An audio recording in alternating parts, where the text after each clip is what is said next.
Caviar Boy, how are you feeling about how your executive producing of the Shadow Show is going?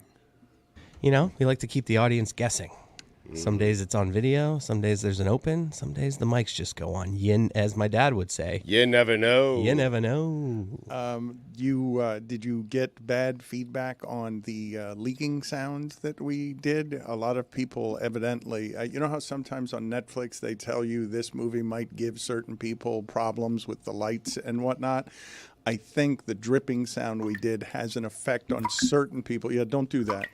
I think that has an effect on certain people that is stronger than it is on other people. You know what I'm talking about? The Netflix, the thing is it just Netflix or is it a bunch of others? I think every streaming service has, like, if there's a show that has a lot of like flashing lights and stuff, there's trigger warnings for people that have certain issues. Yeah. Okay, so I think the dripping is causing some issues among a select few. I just saw the complaints that were rabid.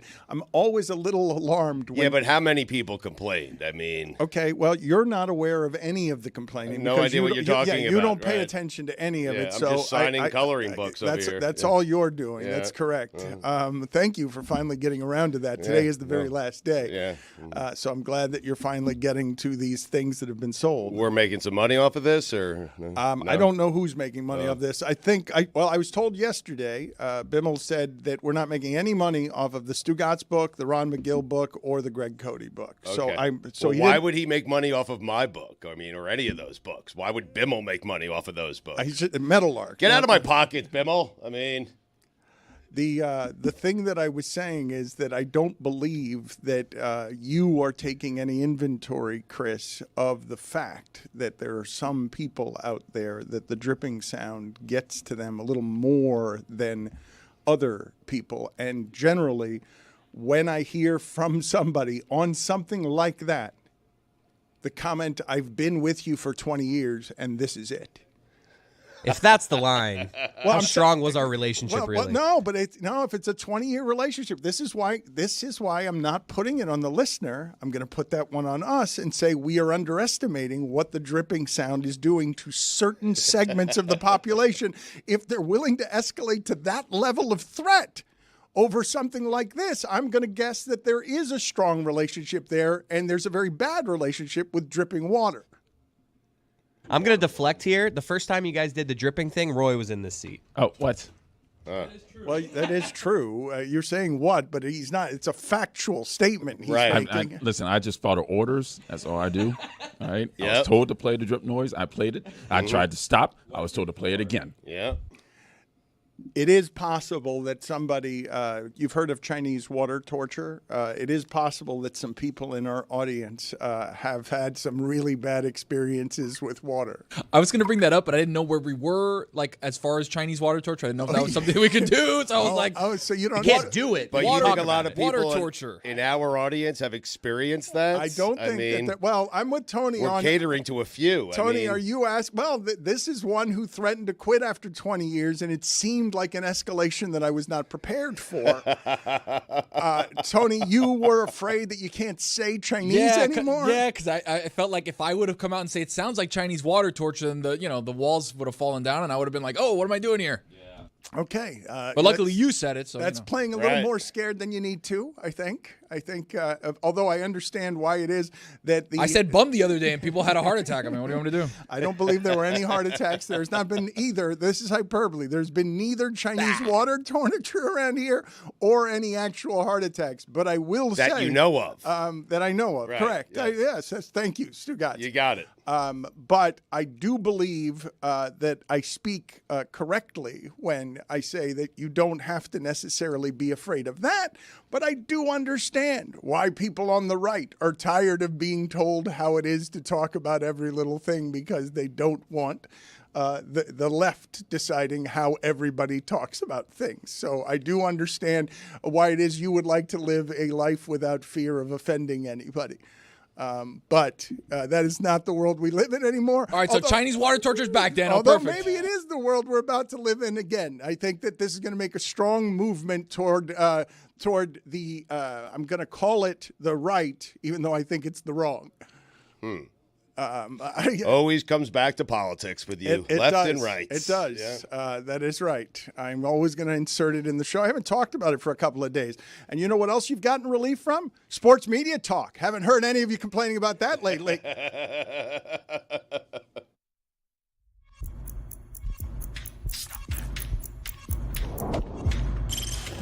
Stop that. Stop that. Stop that. Yeah, I hear him chat to the noise. Move too quick, can't stop for the talking. I hear him chat with the walking. Just too sharp with the prize. White girls better tell me I'm awesome. Yeah, hot like fire on the pan. If you wanna touch my please use caution. Cold like 0 degrees. I'm out the cage, gotta let out the beast. Revolutionary, gotta let out the streets. Locked in a cage, I'ma let out the sheets. We came for one man, forget my peace. We take the west side, take on the east. I'ma put him in the cage, never let out the. I hear him chat to the noise. Move too quick, can't stop for the talking. I hear him chat with the boys. Not so tough, but mans keep walking. Yeah, just too sharp with the prize. White girls better tell me I'm awesome. Yeah, hot like fire on the pan. If you wanna touch my please use caution. Stop that. Stop that. Stop that. I have not been that stunned at the end of a Heat game since Derek White. Amazing. Just confused Yes. and rattled and totally unexpected. But before we get to that, I would like to continue a conversation that we started yesterday because I want some genuine help from the group on something. Jeremy came in here today. Apparently he's off his strike. Kind of hoping he goes back on it. He came in here today saying that he was mortified and saddened by our Dolphin conversation yesterday. And the thing that I wanted to ask you guys, and this is a sincere request. It was your portion of it, right? I mean, I don't know which part. We'll find out shortly, I assume. I don't know. But How about worry about how much the Heat suck if I'm Jeremy? yep. okay, yes, I imagine fair point. that he will have a certain spin on that before we're done here. But the thing that I wanted to address with you guys, that I want some help with, some genuine help. I don't know if Roy's going to be able to help me here. Thanks, Dan. Well, you tell me. I just don't think of you as generally hopeful. I don't think of if I were to have an assortment of adjectives to describe you, hopeful would not be top of my list. All right. There are people who are pessimists and there are people who are optimists. I'm a realist. I see things for what they are. Down the middle, Roy. Yep. You gave 2 options, though, and you put yourself in a third option that you didn't give. Yeah. Yeah. Well, I'm by myself in this He situation. did think Kamala was going to win. I did. Okay. Well, I Again, was hopeful in that situation, actually. again, though, what I need help from the group on is I would like for you guys to help me be more hopeful because yesterday I began with the Mark Twain quote of Oh, yeah. Again. better to be an optimist who's occasionally wrong than a pessimist who is always right. And it has given me no joy to be a pessimist about the Dolphins who is always right. But yesterday, it was me and Jessica alone shouting down the group on the Miami Dolphins because the Miami Dolphins happened to win the only game played on Monday night. And I want to ask the group here, as I also ask you to help me be more hopeful. Do you want to know the only other team in the sport that has a 3-6 record? There's only one. Yeah, I'd like to know. I can already tell where this is going. It's going to be a bad team. Are we trying to be optimistic here with this? I'm going to ask Let's for your hear 'em I'm out. going to ask for your help here. I'm going to present a set of facts to you and ask you to help me be hopeful here, because the only other team with a 3-6 record is the Cowboys. Oh, yeah. But their quarterback is hurt. I mean, yeah. Agreed, and you will find ways to help me, hopefully, be more hopeful here. But they're worse than the Bears. They're worse record-wise than the Colts. And I believe in what Bill Parcells says, which is when you're 9 games in, you're what your record says you are. Not what's the remaining schedule, not what was the schedule before. You are what your record says you are, not who was injured, not anything else. The thing that I want to address with you guys, because I do understand that the reason the Cowboys and Dolphins would be different is that Tua coming back healthy is different than Dak not coming back at all. When Cooper Rush, I think he had, was it like 24 attempts for 40 yards or something ridiculous like that? Didn't he have like 2 yards per attempt in that Dallas Cowboys game? Something just really asinine that seems hard to imagine. I feel like you're handpicking times when you want to use Parcells to help, bolster your argument, because you've been making fun of Parcells for nearly 20 years. It doesn't mean he doesn't know anything. It just means that I occasionally question the wisdom of a man who would walk on the treadmill at the facility while eating a Dove bar. Classic tuna. Cooper Rush had 13 completions for 45 yards. Oh, wow. Now, how many attempts, though, for 45? 23.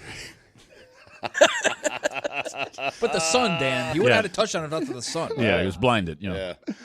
2 yards per attempt is what we were doing there. The question I guess I'm asking you guys, because they've got the Dolphins also have a very bad point differential on top of that. Like, it's them and the Jets, there's not a lot of difference. When I tell you, though, Stugotz, that the Colts and the Bears have a better record than the Dolphins, when I tell you that, you think what? Well, I think that the Dolphins, I understand what you're saying, and we're not saying there's like this great amount of hope here. We're just saying that there's hope, and that's what fans look for. When you say that to me, yeah, I realize what the Dolphins are. They're 3 games below 500, but their quarterback is back, and he's healthy, and they're a better team when that guy is playing for them. Agreed, but you're not going to win against the Chargers, Chiefs, and Baltimore and Buffalo on the road. Like, you're just, they almost beat Buffalo on the road. They almost beat Buffalo a bunch of times while always losing to Buffalo over the last 14 games. Right. Like the thing that you guys keep doing with this, like, you tell me the schedule is easy going forward, and I'm like, do you know who 2/3 of their losses are against? I'm sorry. Do you know who 2/3 of their wins are against? It's Patriots and Jacksonville. Those are terrible teams. You beat the Rams, who everybody would shrug about, and you're like, we're back, baby. When you still got the thing of, they can't beat anybody who's good. You've had that since McDaniel's been here. They cannot beat anyone who's good. Is this you being positive? Help me. It's impossible. I don't think you don't I can. want to be. Right. Seems like you're being a realist. I think you're past help. Let's just talk about something else. Help me. What's the argument on the other side?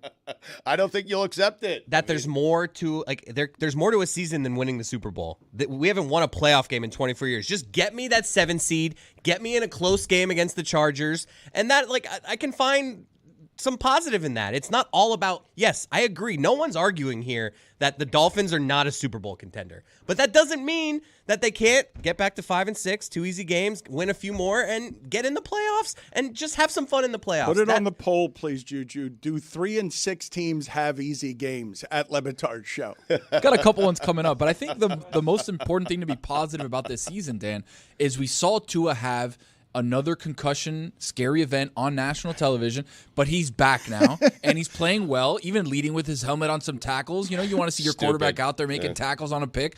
But I think it's McDaniel and Tua. We know that this combination works. We know Tyreek Hill works with this system. We know that Jalen Waddle, even though he got a massive contract, who's kind of disappeared, he's got the same numbers, almost identical to Jonnu Smith. Not the point. The point being that if this offense was the number 1 offense last year, and if all the pieces are in, they can do kind of the same thing. That's the positive note, is now all the players are back on the field, and then they can win some games. And how the defense looked last week with Anthony Weaver's defense has gotten better. They're getting healthier.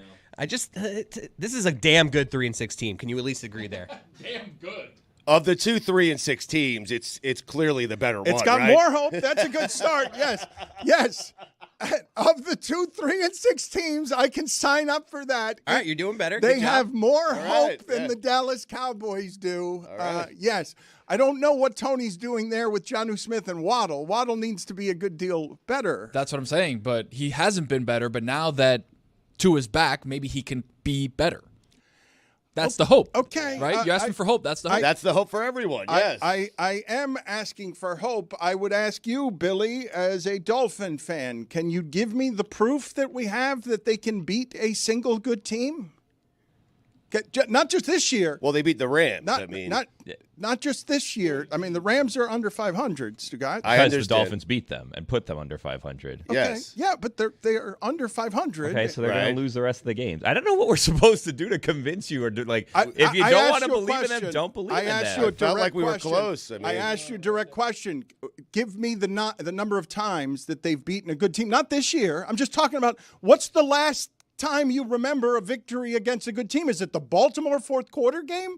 Like a couple of years ago? Last year, late in the season, they beat the Cowboys. The Cowboys had a winning record. It's their only win last year against a winning record, I believe. But, I mean, year to year, it's not the same team. So, like, what they did 3 years ago doesn't really matter. Well, but the hope compared for, to this year. The hope and, like, for we're the, ignoring the fact that their starting quarterback missed, essentially half of the season so far. I'm not this year. ignoring it. I'm just saying they've lost We a are lot ignoring of it. We're completely ignoring they've it by lost a lot showing of the their games record. he's played. They've He's 2-3 this year. Tua is 2-3 this year. It's not like he's 5-0 when he plays. Okay, so he's not 3-6 though. Okay, Right. so that is better. Okay, decent. And All what's right, his, we're what's cooking. what's All right, what's 2-3 is the what's better the than point 3-6. differential when he's playing? Right. Because Well- we're using all these stats where it's a team that couldn't score anything against yes. him. How do you break We're up picking and choosing when it is that we want to credit stats. Well, the stat I'm using is the record. Right. And it's a record in which is incomplete with their starting quarterback. He hasn't played in all those games. I am basing whatever it is they're going to be this year, the expectations for it, on what last year was. And so that is why I'm asking you about the last good team they beat. And you're right, Chris. They beat by a field goal Dallas. Dallas fumbled on the goal line. There are a lot of reasons, but they did. They won the game. Don't take that from me. I know they won the game against Dallas, and it's a game that no one in the national media remembers when they say that's a team and a coach that can't beat anybody good. And now you're in a position. This is the part that hurts my hope. You're in a position where you're going to have to win 3 road games against good teams because that's all there are in the playoffs. But to our point, I just need one. Yeah, Let you me just break need this one. streak. Right. Then that's a good season. No Get one to the here playoffs. thinks they're going to win the Super Right. Bowl. Right. They are minus 14 in games that Tua starts this year. Minus 14. 2-3, minus 14. Not bad in the mix. That's I just mean, the math on top of your head. Yeah. Well, no, I actually went and looked.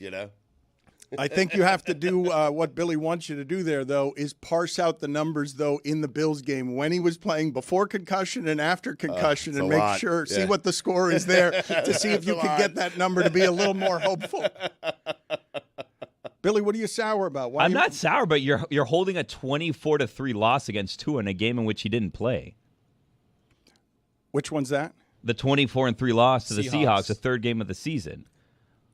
I'm holding. That's a 21 Well, that- point minus 21 Right. point differential that you're holding against Tua when he didn't play, and the week after was 31-12. So you're holding up a point the differential Titans. as a reason for the Dolphins not being good when their starting quarterback wasn't in the game. Yeah, that's fair. That's And, minus 40 in that- point differential, and overall they're like minus 57. that is correct. That is a structural and organizational problem more than it is a quarterback getting hurt problem because there have been backups this year that have made their teams look more competent. But that's why Almost there's hope. all of them. Because their quarterback is back. So, like, you hope that their quarterback can kind of help them refine the offense. Because headed into this week on Monday, their offense was last in the league in scoring. And last year, their offense was at the top of the league in scoring.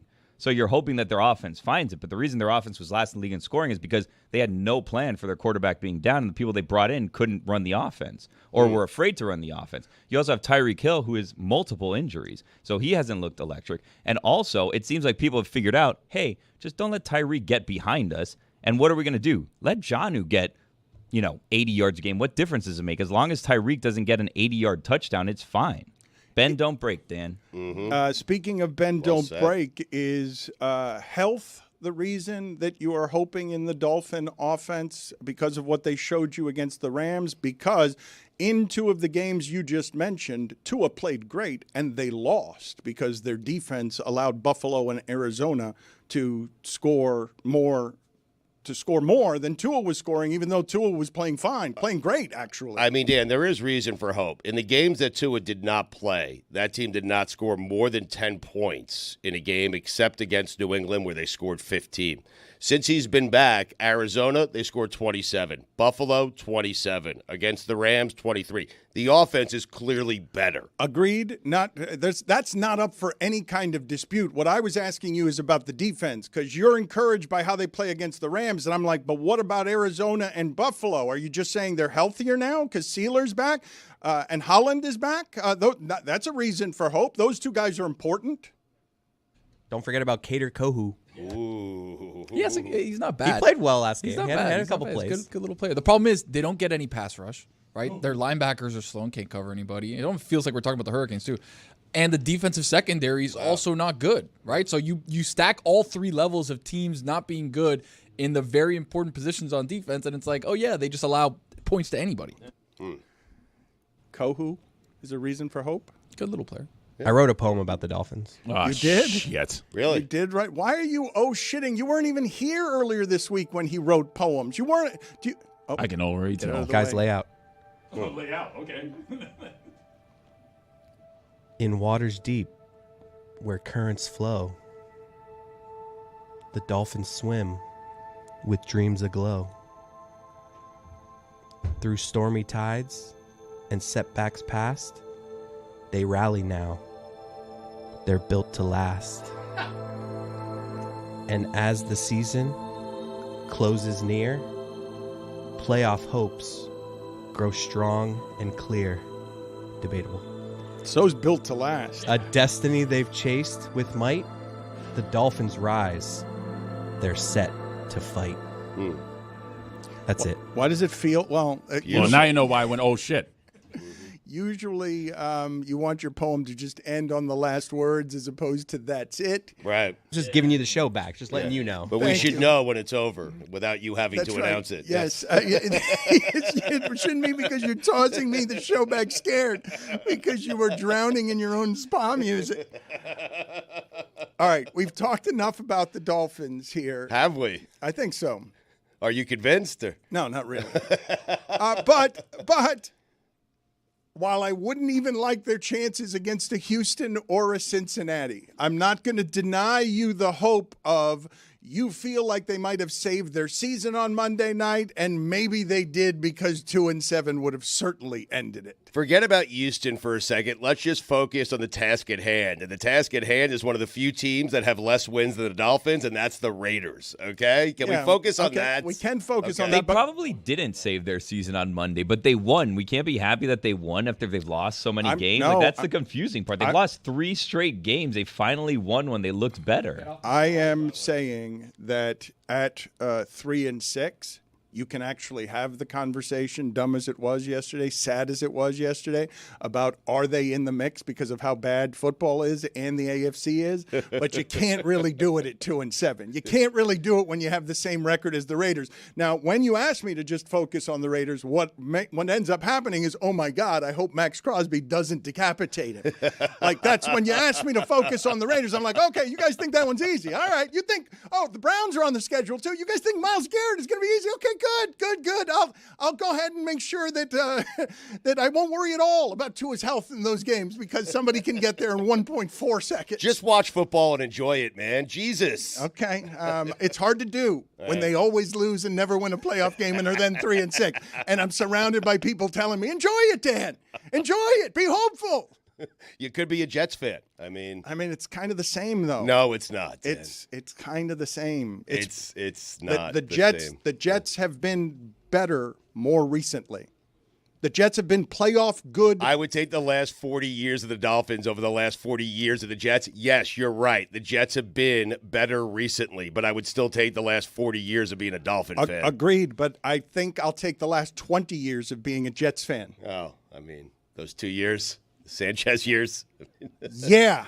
The ones that had games in the playoffs. The ones They went to back-to-back AFC championship games. I understand it. It was the best time of my life, but I'm just saying the Dolphins have been to Super Bowls in your lifetime. it was a long We're time ago. really at the 40-year mark Not there, in my 1984. lifetime. Yeah. a long time ago. Like the 40 Stugotz. years is basically the same. Okay, but they went to a Super In Bowl. 1984, next year is 41 years. Okay, but in Dan's lifetime, he has seen that team play in a Super Bowl. Greg Cody has seen his team play in a but Super we're Bowl. dinosaurs. No one else here has. has. I missed it by a couple of months. No one else here has. Right. I never have. That's the point. Neither have we. Well, That's the point. Yeah.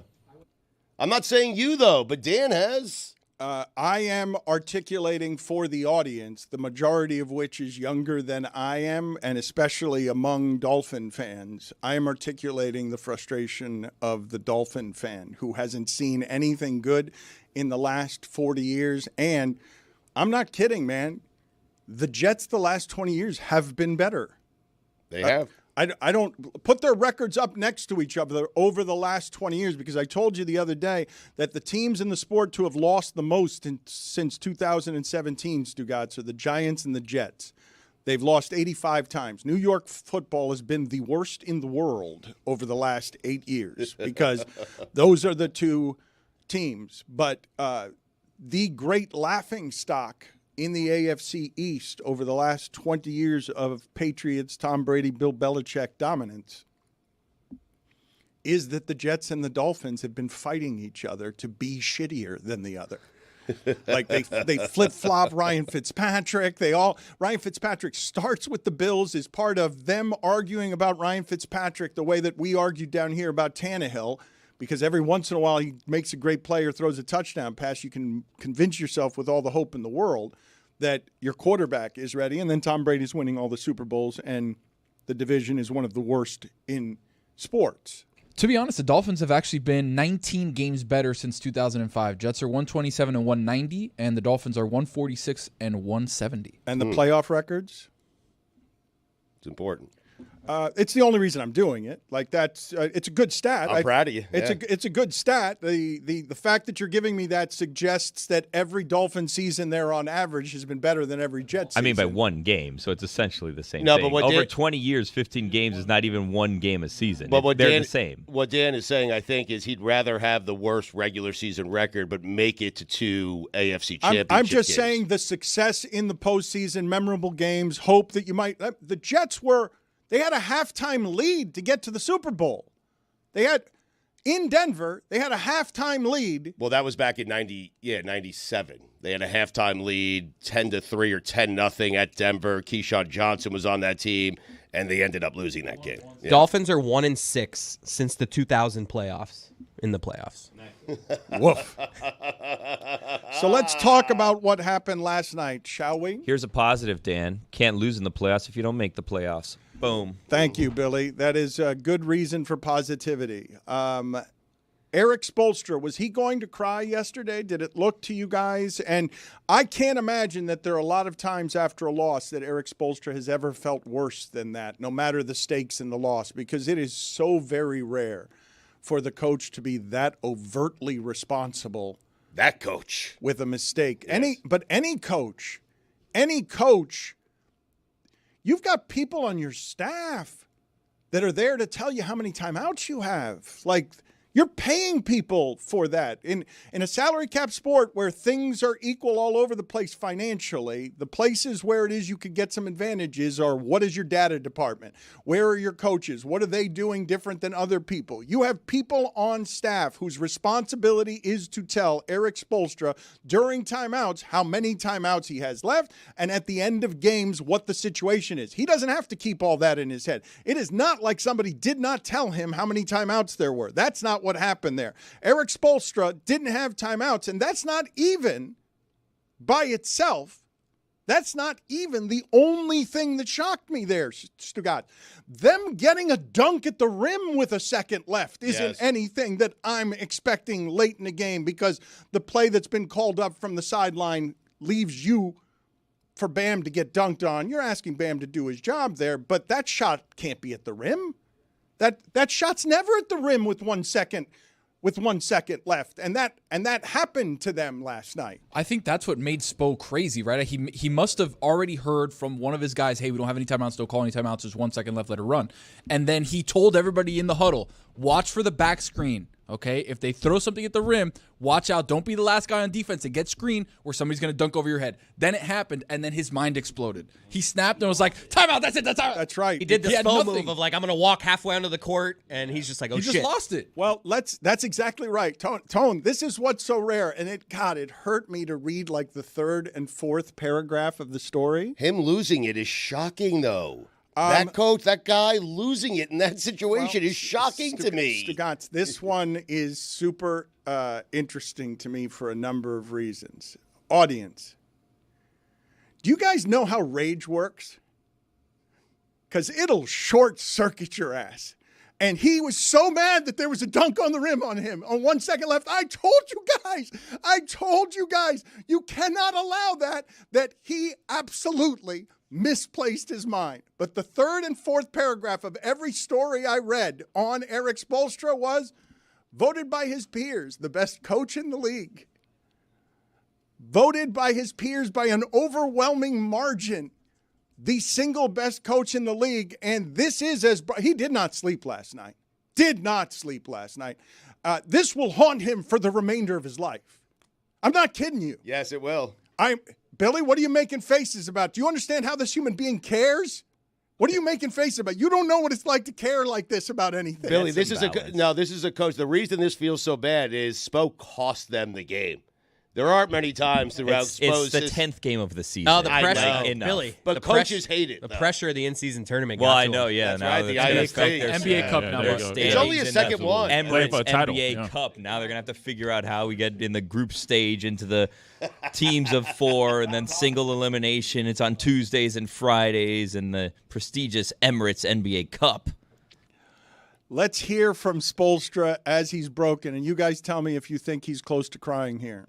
I just made a serious mental error, there at the end. That's on my, that's on me. I feel horrible about it. There's really no excuse for that. I'm 17 years in. We had talked about it in the huddle. I knew that we didn't have anything. I just got emotional and reactive on that, and I just made a horrendous mistake. I can't ever think of, in basketball, a coach making this type of mistake where they're having this type of sound after the game. Is he getting younger? Why do you say, oh, please, Billy? I heard it through the soundproof glass. This doesn't affect him that much. He'll be fine. I don't understand how this Emirates NBA Cup works. Does anyone? Because, I did a read for it explaining, it's a single elimination tournament. It's Tuesdays and Fridays moving forward. But, then I was looking up, so they're eliminated. They're not going to win the East. It's no, it's the group stage. How does this work? When does it actually start? Because we changed the courts already. So is this the tournament or not the tournament? And when do we get to the single elimination portion of it? It's very similar to the World Cup, where there's a group stage. You play everyone in your group, and then the best 2 records from each group make it into the single elimination portion of the tournament. It's not that complicated. LeBron going for back-to-backs, huh? Yeah, cement his legacy.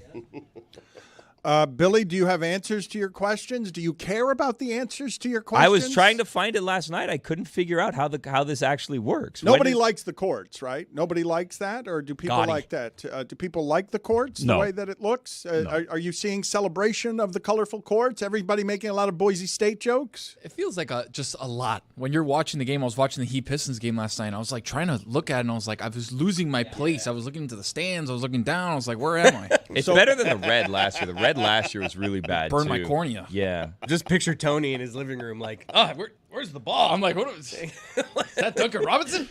You're CeeDee Lamb in the end zone? You need a Netflix warning before it streams on be careful with lights in the room. Can't you just do your regular court and put an in-season tournament logo in the middle of it instead of your NBA logo? Cup logo. Then you would know. Yeah, whatever it's called. Call it a day. Yeah. Put a patch like they used to do with the finals, on a little stamp.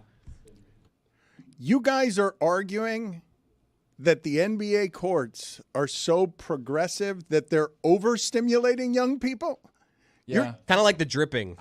You guys are saying that it's too much. It's not. The Shaq says the NBA is down in viewership. Everyone's taking too many threes. There's just too much going on out there. So now they put the color in there, and young people are out on, look, I know you want to stimulate me. This is too much stimulation. The issue is I'm looking at my phone, but then I'm also looking at the screen. So when I go from the blue light of my phone to the blue light that's peering through the screen, I kind of get lost for a second. Then I got the second TV that also has a game on, so I'm just like, ah. The thing is like it's bad pandering, right? It's like, oh, let's make it bright and flashy, and that'll get the young people. It's like, no, you know what you need to do to get me to watch the in-season tournament? Bring back the court that they had at the All-Star game that would like light up. There was like an LED court or whatever, and then put Netflix on there so I can be watching my show on the court while I'm watching the basketball game. That'll keep me interested. I can watch two things at once on the same screen. Roy, why are you shaking your head in sad dismay? Okay. Just Billy. All right. Yeah. Just Roy, come on. You like this in-season tournament in this court? Come on. It's terrible. I know you're right down the middle, but you're a basketball purist traditionalist. Right. No way you like the blue court. Oh, I hate it. Impossible. No way you like this made-up tournament. I hate the tournament. Okay, I hate the courts. so- I hate everything about it. Thank you. Okay, excellent. Excellent celebration of sports. Good. I'm glad we got there on a hopeful day as I was rooting for hope. I'm a realist. Just trying to stay positive, Dano. I actually like the in-season tournament. I'm going to go. The Heat play the Bucks at home on November 26th. I'm going to go. I'm going to get the Game Time app. I'm going to download it. Okay. I'm going to create an account. I'm going to use code Dan for 20% off my first purchase. Terms apply. Download the Game Time app today. What time is it, Tony? Game time. All right, Jeremy Taché is here, and we should go to him because I do want to continue this conversation with Billy and with others because I don't know the particulars of why it is that Erik Spoelstra got married, got divorced, and I don't think Love. that Or married. I don't. Lack of love on the other side there. I do think though that those jobs, when you care about them the way that Erik Spoelstra does, makes it very hard for a human being to have any semblance of balance in terms of how it is that they prioritize their time and their time at home because of the demands of the job. And so he cares about what happened last night more than anyone in the world. More than anyone on earth. More than Riley? Cares about, yes, because he's single-handedly responsible for doing his job so poorly that it became the opposite of what his job is. Help your players win the game is his job. He did the opposite of that. How about Jeremy? Well, we're going to go to Jeremy now, and I don't think that anyone feels worse in the entire world. I don't know why Billy keeps making faces at me as if Because I'm his wrong players about don't even this. care as much as him. They don't play half the season because they don't feel like playing. No, so why is he going no. to beat himself up over Game 10 They of get the regular screened from season? behind when he told them, don't get screened from Exactly behind. right. It's Game 10. But Billy, I'm telling you. Get it together. I'm with Dan on this. A coach costing his team a game, that is not the norm for Erik Spoelstra. And the fact that he made such a colossal blunder in last night's game is going to stay with him for a while. It's it is. Yeah, but it shouldn't. It's a regular season game in the NBA where there's, 80 of them. He'll be fine. Get some perspective. What do you regard as the most publicly embarrassed you have ever been in your life? Like what how many people I don't saw know, it? but it's not calling a timeout. Okay, no, but I'm asking you the most you've been publicly embarrassed in front of everybody because you have so thoroughly failed at doing something is what, and what does it look like? Because you think Erik Spoelstra can walk past the television today and turn it on and watch highlights of him costing them the game? You think he sleeps well last night? You think he doesn't have a hole in his stomach all day today? No, for a day, but not months from now, not at the end of the year. You don't think he's going to be embarrassed by what happened there in a way that he remembers very late in life? You don't think that it's going to impact him I think like it that? shouldn't. Okay, that's true, but you don't have... Well, he's right about that. You're right, but you don't have the priorities the way that a coach has their priorities about how much they care about that stupidity. We'll go to Jeremy in a second. I learned this. Billy, you know what's funny about this? The place that I learned this was with Renee Latchman when the Marlins had started a season. Latch Latch could let things bother him. He was a bad manager. Thank you for your opinions on this. It's very important that we get them before I get to my story. It's very important that we get This all guy's of a your multiple-time opinions on champion. Renee Latchman. Yes. 30 years ago. Yes, it's important that I not get to the story because we're getting all your memories on how you feel hot take. This is the subject that you want to give us hot takes on. Renee Latchman as a manager. I'm always begging you for hot takes. You never want to give them. Right here, before I start my story, is where you want to give them. Renee Latchman is 30-31. And I have written a column. You're saying they're 10 games into the season. So they're 61 games into the 1993 season. And I assure you, Renee Latchman not only remembers this, he remembers every game he blew for them that year. I wrote a column questioning about 7 of his decisions in a game. And he comes up to me afterward, and he's pissed. And he's like, "Are you going to do this all season?" And I'm like, "Latch, it's fun and games, baby. It's the entertainment business. Like, we're all watching fun time." And he's like, "Do you know how serious this is to me?" And I'm like, "Latch, you're in your underwear. You're in your underwear right now." Did you really say it's all fun and games, Yes, baby? yes. Well, I may not have said the baby. There Baby's important, though. I'm not sure. Emphasis, yeah. But all fun and games, Jazz hands. my general point was, come on. What about your priorities? We're all fooling around here, Latch. You called him a coach, didn't you? Wow. No, I did not. I think you did. No. did. That was something Stugotz would do. No. I had to correct Stugotz on that one. Stugotz called managers coaches, and baseball guys do not go for that. I trust Roy here. It's $5. I learned this in 1993 covering a baseball team. You have never covered anything in your life. Let's go out to Jeremy Taché in the spin God. room. The spin room. Jesus Christ. Bona fides. I mean, jeez. Where are we on your reaction to the Miami Heat and the conversation we're having? Yeah, Dan, I mean, you see an overtime loss to the Detroit Pistons. I say, where were you when they beat Minnesota in the final seconds over the weekend? You see a team that's 4-6, 2 games under 500. I say, hey, they're a game out of the 3 seed in the Eastern Conference. But I want to talk to you about Tyler Herro. Tyler Herro last night, 40 points, 8 assists, 4 steals, and 10 made threes. God, that instructor really needs to stop sweating so much. He's the first player ever to do that in a game. And if you look at his averages for this season, 24.9 points, 5.3 assists, 5.2 rebounds per game, shooting over 50%, over 47% from 3. There are only 6 players ever, Dan, that have started a season with a 10-game span of those stats. It's Tyler. It's Niko Jokic this year. He's, like 8'4", 700 pounds, so it's a little different. Larry Bird, Kevin Durant, Steph Curry, and LeBron James with the Heat.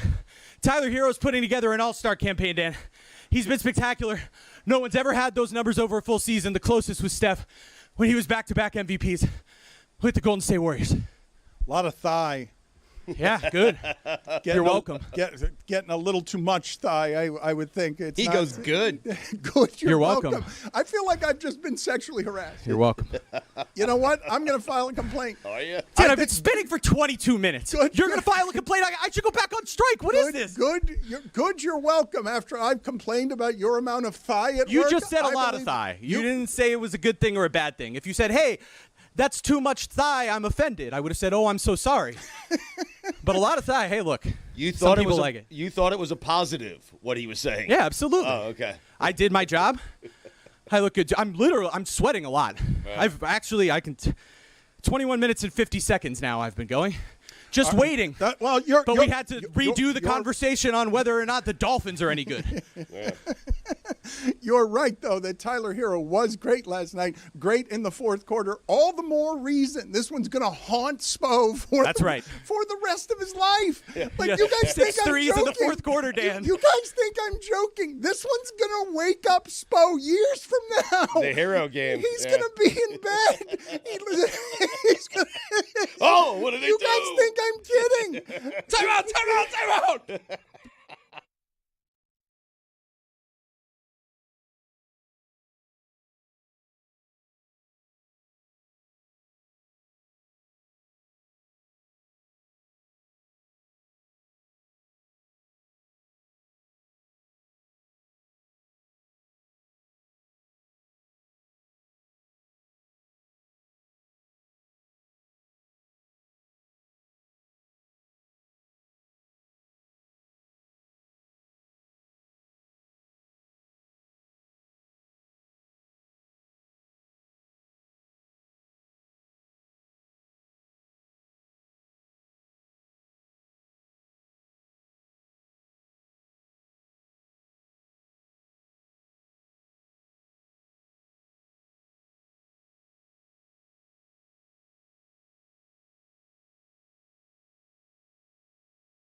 Stugotz has a updated list on Jewish quarterbacks in celebration of the Jewish quarterback for BYU. BYU.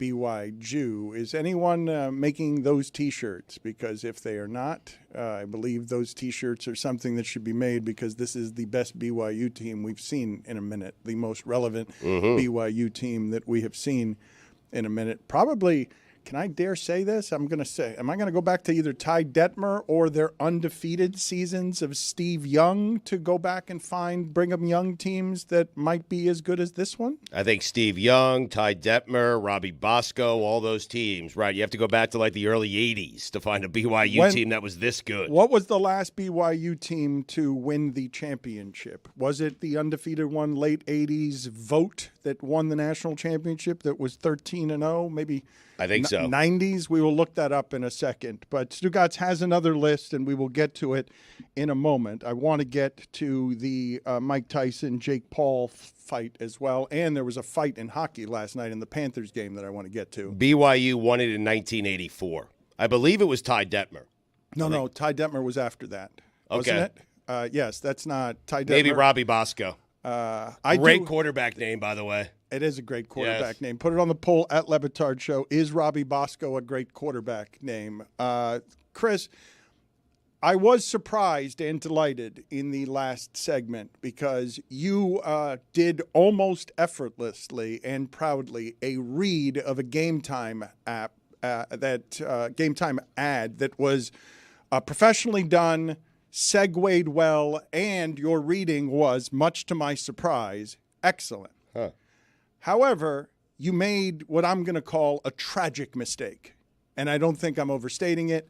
You cannot do an ad in which you get the information wrong on what someone's savings can be. You have now false advertised by reading something that I thought you read well in the worst way you could possibly read it, because it would be better if you stumbled all over it than you told people during a live read that they're getting more of a discount than what it is you've advertised. That's right. And this is a good old-fashioned, what we call in the business, a make good. And here it is.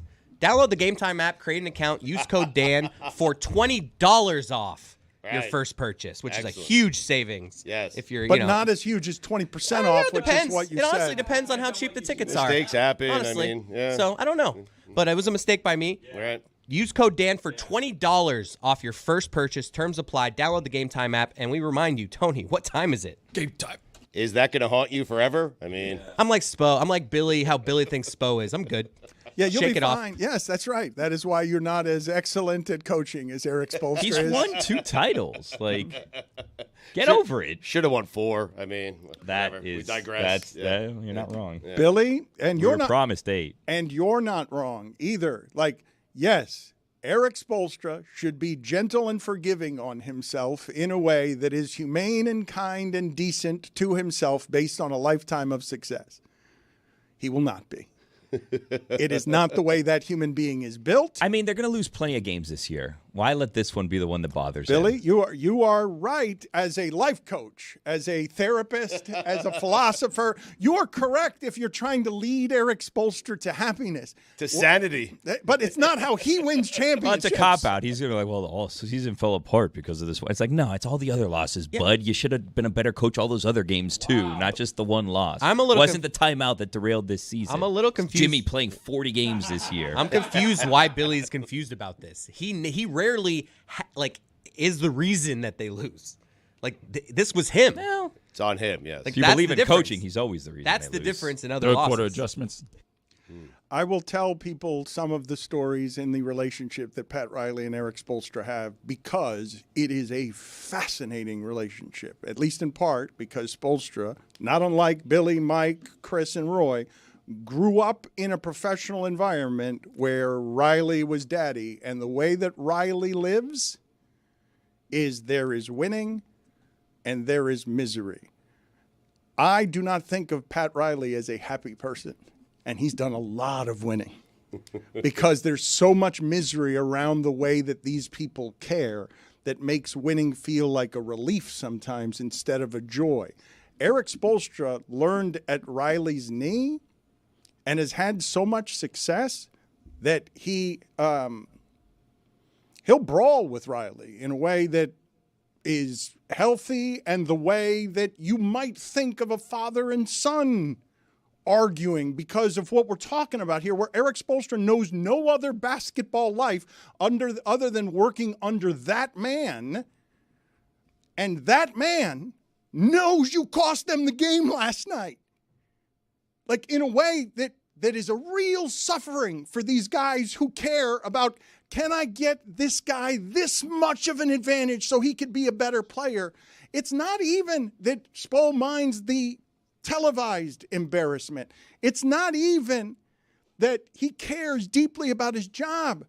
He's got to walk into that room where those guys are giving their body to the cause and be like, man, I'm always telling you guys to be better, and I'm the one with the amateur brain fart at the end. That hurts him most with his players and coworkers because he single-handedly brought that into the building today. Well, not single-handedly. Bam cost him the game yesterday. Yeah. What do you imagine the conversation was like after the game with Spo and Riley? Yeah. What do you imagine?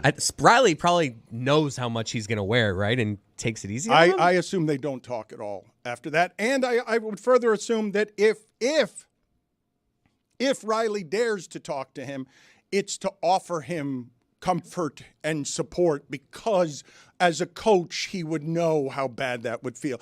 I'm telling you, there's not a worse feeling than that one for a coach anywhere in sports. Like, it's not losing a championship. It's single-handedly being responsible for betraying the guys who count on you when they count on you to give them a sliver of advantage. But we're acting like this game was in the Eastern Conference Finals, not a game that could have gotten them to 5-5 on the season, and now they're 4-6. Oh no.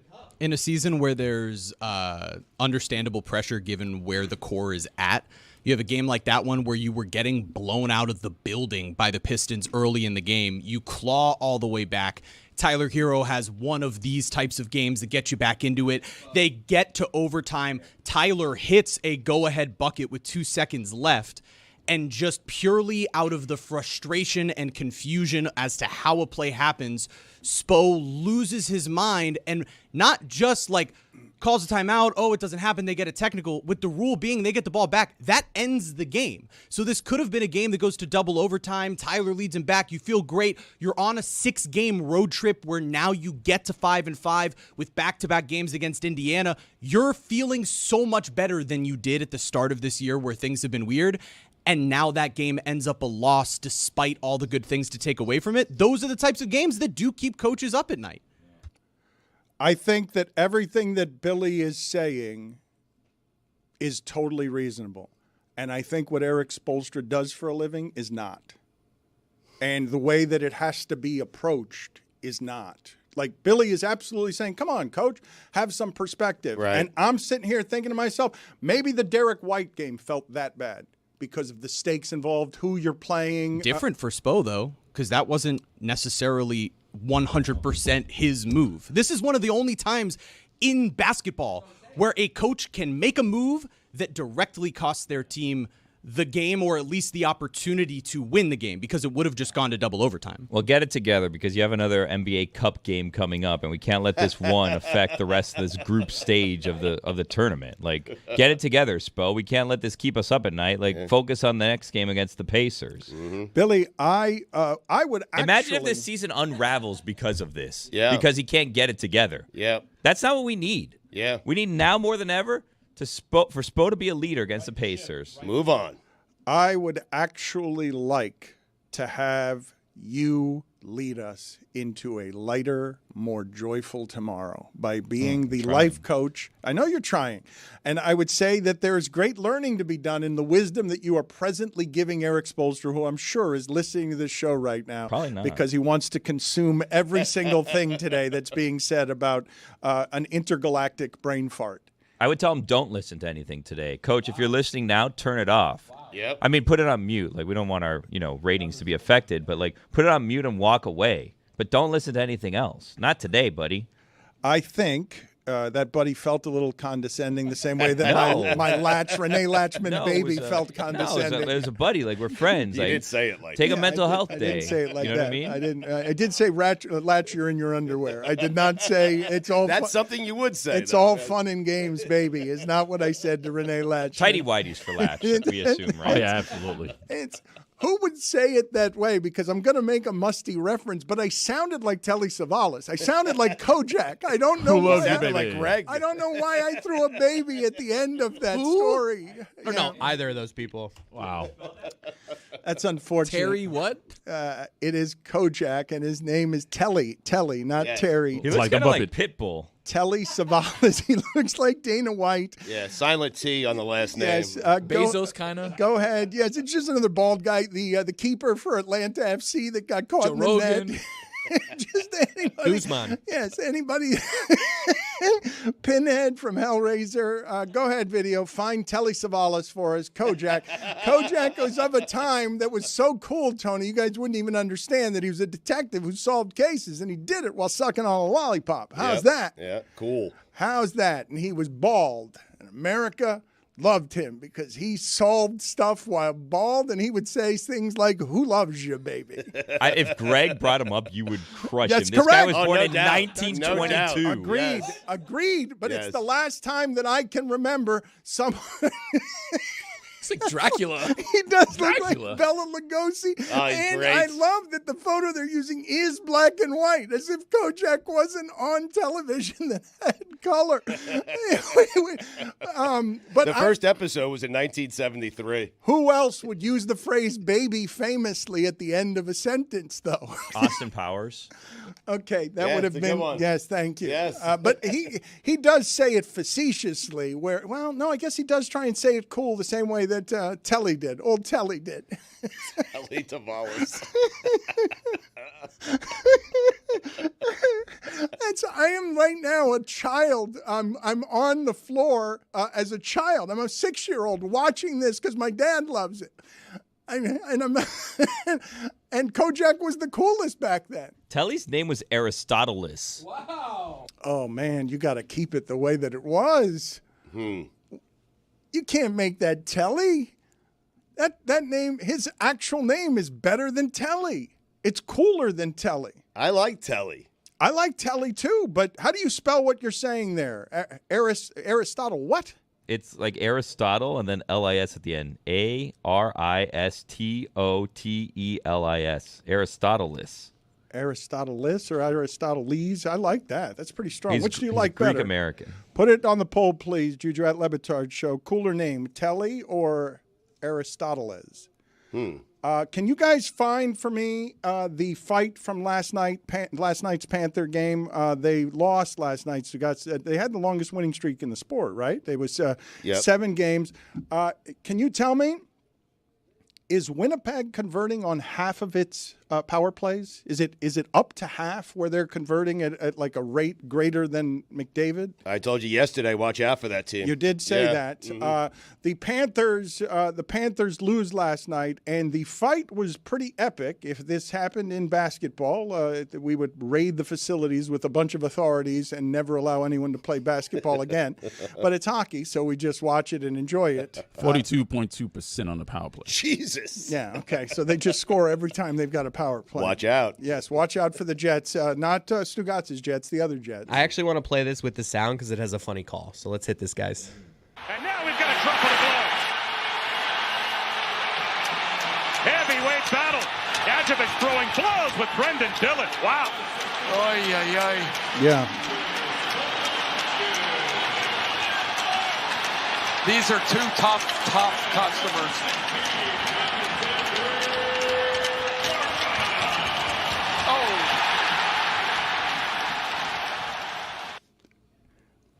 Tough customers as a phrase. Tony was asking, where does that come from? Tough customers, because that was a good deal beyond tough customers. What I was just watching. It's a tough cookie. It was several realms.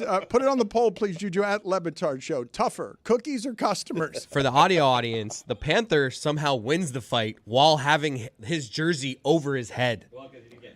I mean, it was just like crazy. At one point, the Panther jersey is over his head, so you're like, oh, this is bad news for him. And he goes on to win the fight, not being able to see. All right, let's do this, please. Just real quick. Restart the video in a moment, and I want, Chris, I want you and me to count on each side. I'll count the number of punches being thrown by the Panther.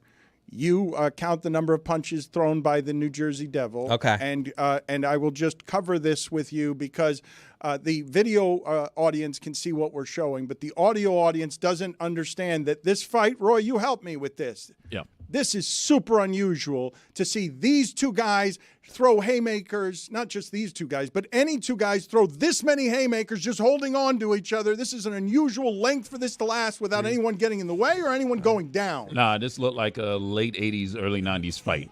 Just so I'm clear, who is counting what? 13, I'm going to count 14, the Panther 15, punches. 16. Are we and starting it again? Chris Cody is going to count the Devil punches. And I just, because I want to give to the audio audience the understanding here of this is a fight that's lasting a good, 25 seconds? Yeah, and it's just constant punching. And it's just constant right hands from each of them. Go ahead and start it again. Go. 1, 2, 3, 4, 5, 6, 7, 8, 9, 10, 11, 12, 13, 14, 15, 16, 17, 18, 19, 20, 21, 22, 23, 24, 25, 26, 27, 28, 29, 30, 31, 32, 33, 34, 34, all of them connected. Devil only 33. All of them connecting, though. It's not like 34 and some of them are grazing. What was that? ESPN gave a number. They gave 37. That was an insane fight. That's what that was. That was Brendan Dillon of the Devils and Jonah Gadjevich of the Panthers. So 37 was the number? Yeah. Is that a fine for Dan? That's or? unofficial.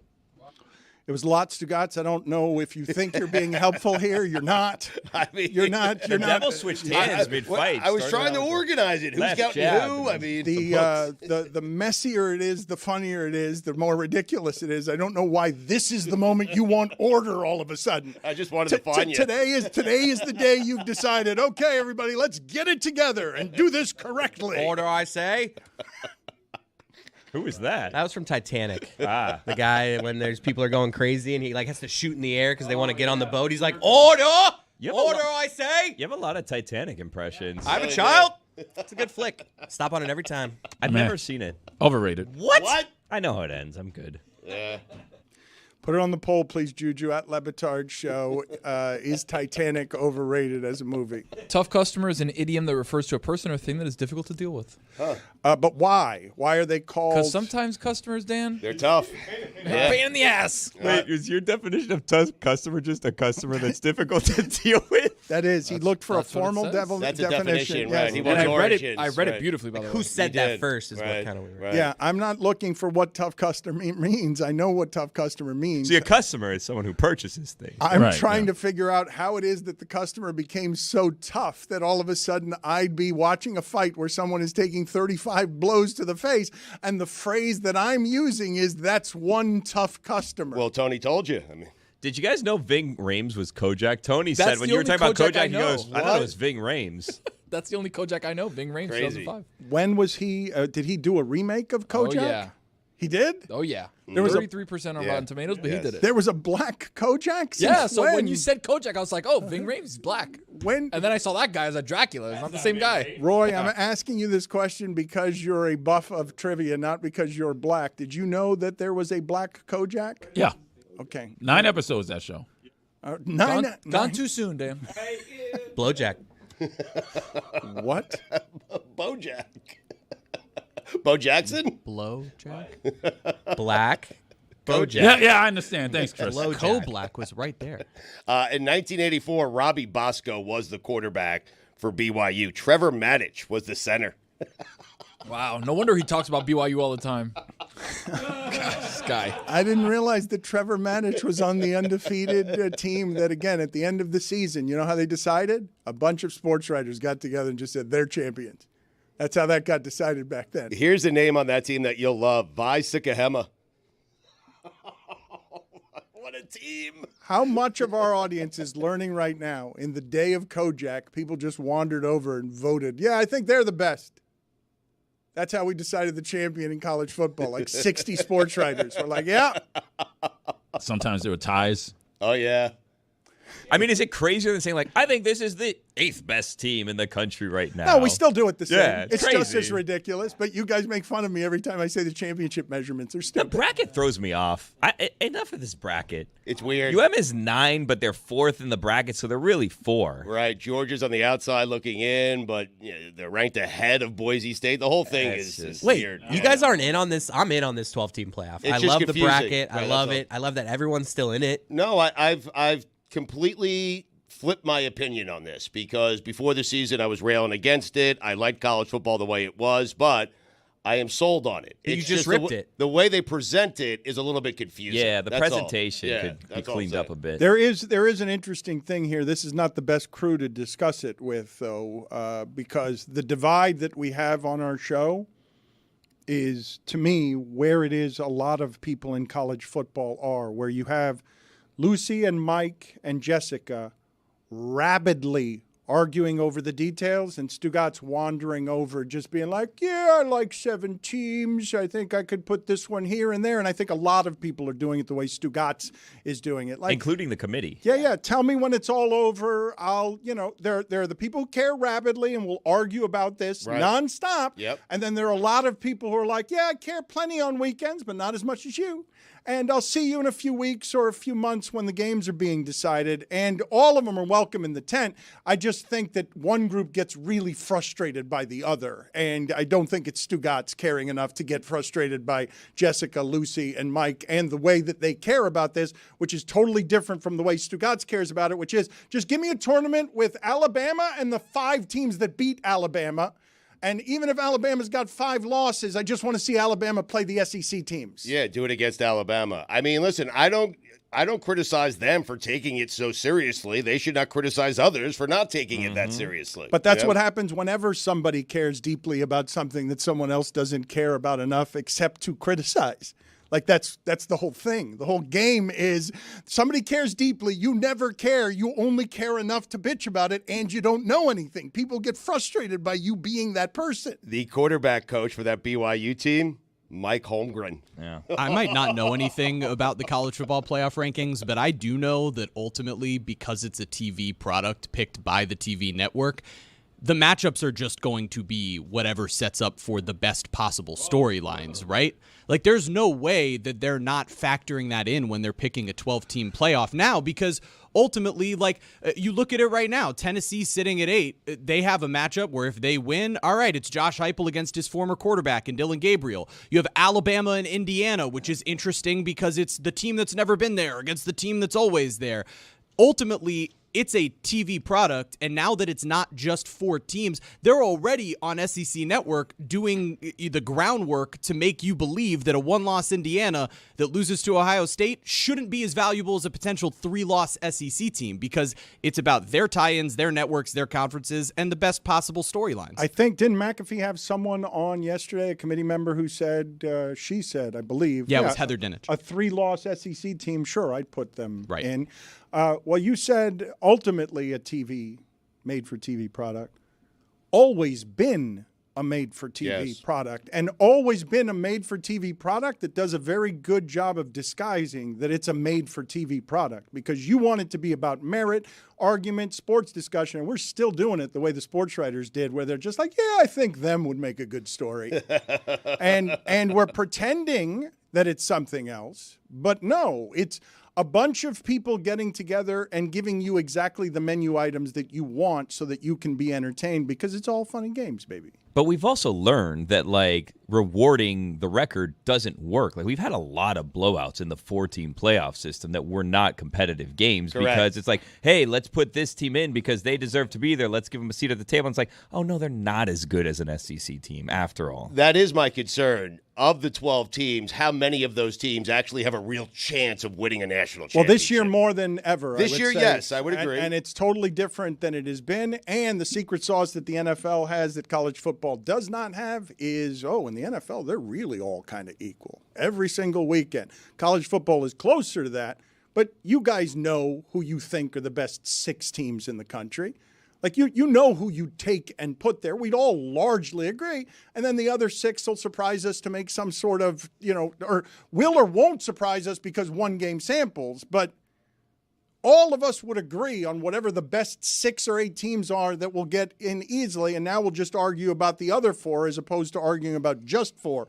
But all of it has always been only a made-for-television event because it's disguised as something else. But you do understand that, right? It is only a made-for-television event. Yeah. Like, we file it under sports and we make it, maybe this will be measurements and merit-based and everything else, but it's only meant to entertain you, and it does that wildly successfully. I'm okay if the committee is saying to themselves, hey, what are the games that are going to entertain the public the most, and that's the field they put out there for us to see. But Stugotz, the people who care the most get mad at that and those people is what I'm saying, because they want it to be merit-based, not entertainment-based.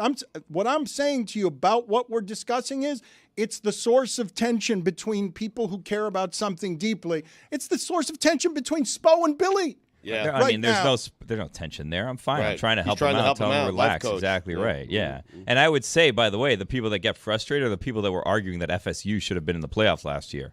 And look at FSU this year. Obviously, they lost a lot of people, but that's the point. FSU should not have been in the playoffs last year. Why? It's one season.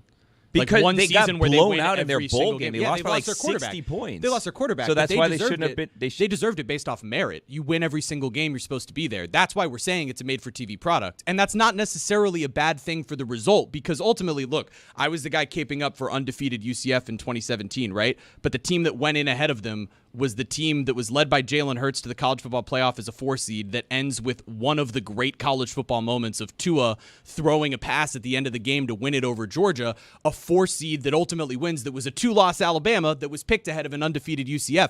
The committee does a good job. They create good storylines. They create what they believe to be the 4 most competitive teams. In that case, now the 12, and it's better that there are things in place like the highest group of 5 team or the 4 highest ranked conference champions to now give at least a little validity to, hey, winning all of your games matters. But they were proven right. FSU was not one of the 4 best teams after losing their quarterback. But then we're having a conversation about what are the 4 best teams at the end of the season and who had the 4 best seasons, because those are 2 different arguments.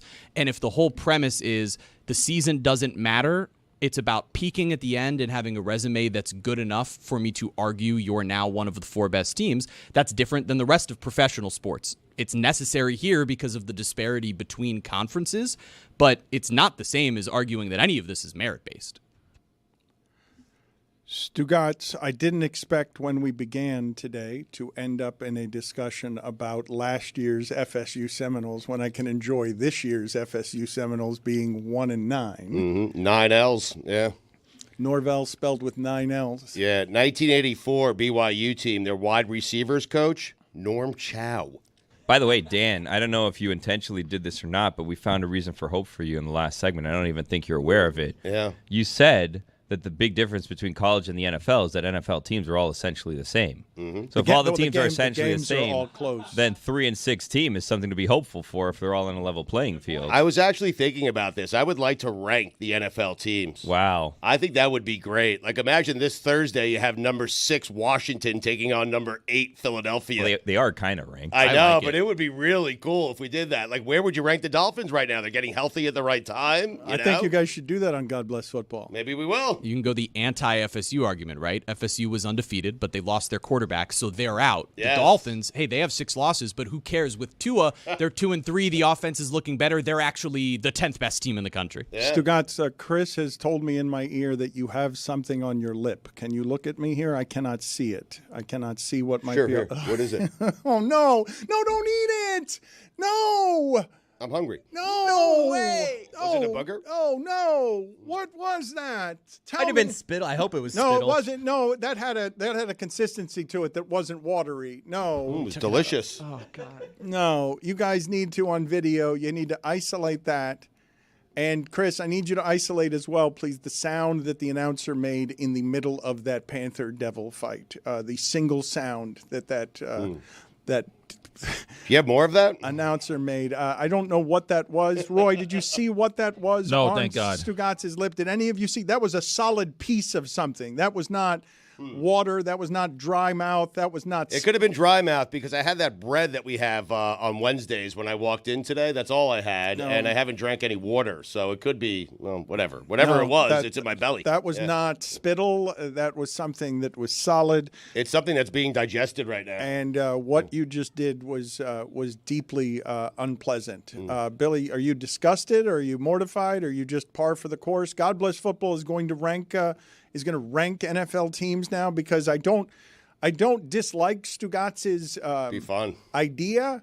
I just don't like it as content very much because it feels to me like just going through the schedule and asking Stugotz's opinion on who's going to win. I'm not trying to do it here. I'm just saying it would be a good idea if the NFL did it that way. That's all. It'd be exciting, I think. Ooh. All It right. seems like a fun thing for your social media. Let's put this on television here, this thing on Stugotz's face. Let's do this investigation. Go closer up here, please. Can you get closer? You guys can see whether or not this is solid or not, right? That is not spittle. And that is, that is unpleasant. That's probably some, that is a piece of bread, I think, that was probably in your teeth before. And as you were giving opinions, came out of your teeth and just rested on your lip. Yeah. Yeah, we're all properly disgusted by that. Let's move on. It's distracting, but we don't need to stay there, and I'm sorry that I ventured there at all. Chris, it's your fault by saying to me in my ear. I couldn't see it from over here. It's been there for a while. Imagine this Sunday, 4:25 p.m., the number 1 ranked Chiefs versus the number 3 ranked Bills. Oh, wow. Would the Chiefs be ranked number 1, though? They Or would would not. it be the Lions? They I would mean, not. right? The Chiefs would not be number 1. The committee would Right. shock everyone by making the Lions number 1. Just to get us to talk. Yes, because the Chiefs, the Chiefs have won all their games by 1 score, right? Isn't that reminiscent of what like the Vikings were a couple of years ago when we thought they were good, but they weren't actually good because they won all of their games by 1 score? Have the Chiefs had any 2-score games? Yes, The beat Saints. They beat the Niners and the Saints by Yeah. double digits, but other than that, all single-digit games. So do you guys remember the Viking team I'm talking about that started super strong with a quarterback in Kirk Cousins that not a lot of people believed in, but all they were winning was 1-score games, and then when they got to the playoffs, they ended up getting exposed. I do think it's funny that we're doing this with the Chiefs, and we're granting them understandably because they've won 9 straight games when they're down in the second half, and they've won 15 games straight overall. Yeah. I do understand why it is that people would be looking at that and giving them the benefit of the doubt. Oh, they just know how to do that winning thing, and they're not going to stumble against anybody in the playoffs because they have it is fairly amazing to me that they got there before Mahomes turned 30. That they got there to where everyone will agree on, they'll just figure out something. No matter what you have, Lamar Jackson, Derrick Henry, great running game, don't care what you have, they'll figure out something at the end. They have Spags. They do. They have beaten the 49ers. They beat the Bengals early in the season. They have beaten Baltimore, and people are still questioning this team, and I'm one of them, by the way. Be careful. Well, That Vikings team started 8-1. This is back in 2022. They had 1 loss at the Philadelphia Eagles in week 2 that was by a couple of scores. They had a win in week 1 that was by a couple of scores. And then they rattled off 7 straight 1-score wins. And then ultimately lost in the wild card round. Nobody would think that those Vikings had an ability to win 1-score games. correct. Everyone thinks the Chiefs do. Yes. Everyone. Yes. Everyone thinks Yep, they'll figure out a way. the Yes. Chiefs do. And that is a crazy distinction to be making about a football team, because I remember how much we were trying to talk ourselves into those Vikings might be good and couldn't quite do it. Couldn't quite figure out how to do it, but they're the same. In fact, my guess would be, Jeremy, that their point differential over those 9 games, those Vikings, probably even better than the Chiefs. I'm guessing that it's even better because the Chiefs are just at like plus 50 or something, Stugotz. It's not some great point differential, right? Like, look at where it is they are at 9-0. The Chiefs are plus 58 right now.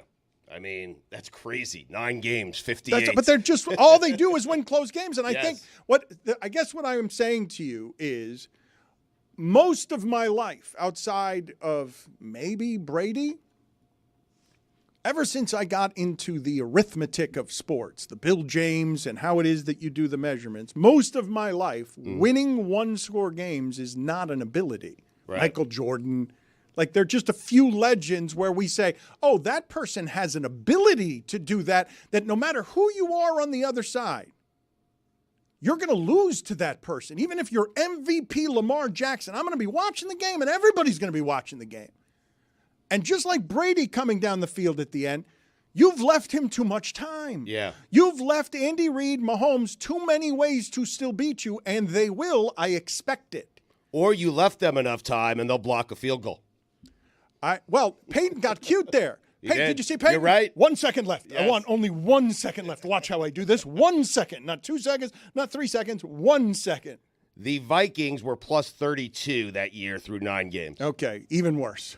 That's crazy. Yes, that's winning them all by a field goal. Plus 32 at 8-1. Yes, that's winning. There it is. That's what I was looking for. That's what happens when tough customers square off in a hockey game. That is an old Italian man having sex. I think he's Jewish. Yeah, for sure, Jewish. Are you ready to do your 5 Jewish quarterback names? Are you ready to do that now? I am ready to do it. I might have more than 5. I'm not even certain. I spent the better half of the day doing this yesterday after the show. So it was very popular. I got calls about it yesterday. I got calls, people celebrating, saying yes, that it was perfect. Not only the list was perfect, but your mistake on just getting shaloms wrong when saying Patrick Shaloms, that the way you made the mistake was even funnier than if you had nailed the joke. OLI? I have some OLI, sure. Johnny Junitas. Johnny Jew. Gary Dradelson. Todd Minorovich. Jacoby Brisket. I got to count here. 1, 2, 3. Drew Locks. Mike Bagel. Who's Mike Bagel? Mike Bagel. The old Colts quarterback. You don't remember him? My bad. Come on, he had some great years, Bagel. He never had a great year. I'm joking. Go look up, Jeremy, Mike Bagel's best year. Nice.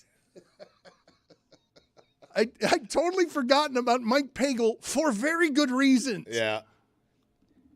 Yam Brady. Mel Kapoor Jr. Have we gotten to the numbers yet? Have we gotten to number 5 yet, or you're just going to keep... Ryan Fitzpatrick. We need a coach. Robert Holla. Mike Pagel's best year was 14 touchdowns, 15 picks. Oh, it was a doozy. Back then, I mean, that was everything. Chauffeur Sanders. I'm done. So far? Yeah, but you have to do it that way.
This episode of the Dan Le Batard Show with Stugotz is presented by Smirnoff. We do game days. Please drink responsibly. The Smirnoff Company, New York, New York. Every day, David Samson is doing a show, and I do say this a lot, but I say it purposefully because throughout all of sports media, I do not see a lot of people doing solo shows for 50 minutes that tackle the range of subject matter that David is tackling, from serious to difficult to business to also amusing. And so Nothing Personal is the name of his podcast.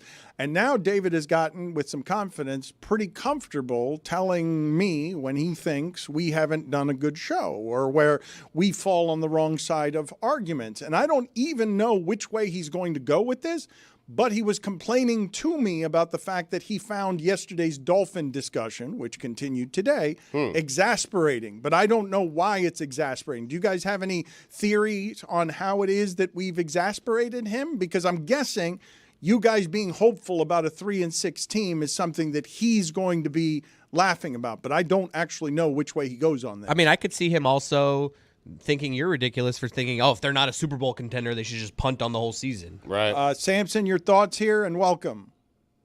Thank you. Yeah, your allocation was just off. It was such an amazing weekend of sports, and you led and then just stayed with the Dolphins for so long. And I'm definitely loyal and understand the legacy audience in Miami, but you have to think about the amount of time that you have people watching your show. And there was a million things to talk about, and you just kept hammering it, and you hammered it in a way that was not at all original. Yeah, they stink. They're not going to make the playoffs. They're not worthy of a national conversation whatsoever, and you gave them like an entire first segment. David, it was coming off Monday Night Football. I wasn't here Monday, but I'm assuming Dan and Greg covered the weekend with the crew. That was coming off Monday Night Football, though. Right. So just because it's the only game, it doesn't mean you have to give them that level of attention, because there was a lot of other news that particular night. I was just struck by it. And the problem with Dan, guys, and I think you know this, he just doesn't take criticism. He assumes that his ear is obviously better and more experienced than everybody else's. So people are reticent to ever say anything to him, like walking on eggshells, but I'm not that way. So I merely reached out to him and said, that segment sucked. And of course, he didn't respond. He'll only respond when you do something wrong on your show, or when someone is on X saying that, oh, you're being criticized, or that, oh, you're not popular. He'll forward that to you, but he won't acknowledge any possible mistake that he could have made. I do enjoy sending to you the criticism of you on X. It's almost always wildly funny. It's bizarre. I don't know if you're just trying to make sure that I don't get an ego, which in your universe is impossible for me to have, both on and off camera.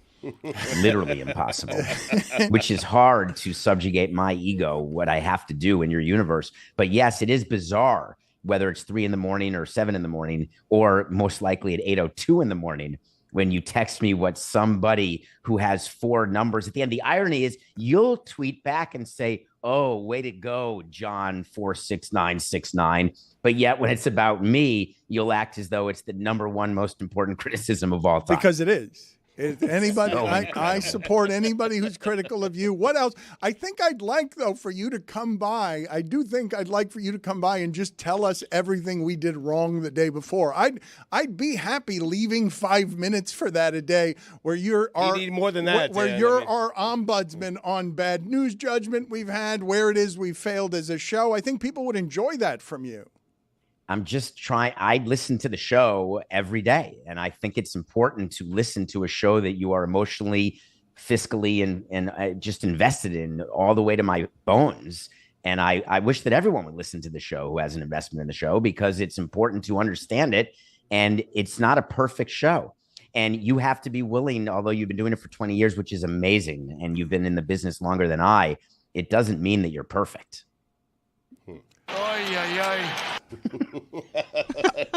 I want to show you, David, something here that went up for sale, an authentic Batmobile. It is fully functional. It is It is $3 million. Evidently, I think the way that I read the story, Christopher Nolan had 10 fully functioning Batmobiles, and the price is $3 million. Would you think that is a good thing for someone to have? Like, do you think that there would be a bidding war? If I put it up for sale, all 10 of them, would I end up getting more than $3 million per? It's probably cooler to have than Ohtani's 50th home run ball. And some people would argue it's cooler to have than a Picasso. So there is a market for that type of car. And it would cost quite a bit to insure. And you certainly would be subject to get tickets, or to have it inspected would be interesting. But there's definitely a market for it. And there's a market for movie memorabilia. As a matter of fact, I'm bidding on a piece of memorabilia while I'm going to be doing a show. So I haven't figured out how to do that at the end of this week. But there's an amazing market in the memorabilia world, and that is a living, breathing piece of memorabilia. So, yeah, I'm in. What are you bidding on? I'll disclose it to you. I'm bidding on I can't even forget it. Yes, I'm going to tell you. George Michael wore a pair of sunglasses when he did a concert. I love George Michael. Wow. I've always loved George Michael. He's dead now, which is sad. And there's a concert-worn pair of sunglasses that's available, and you don't see this often. And I can buy them and wear them, not just display them, but I could wear them to protect my retina and cornea, and it can be George Michael.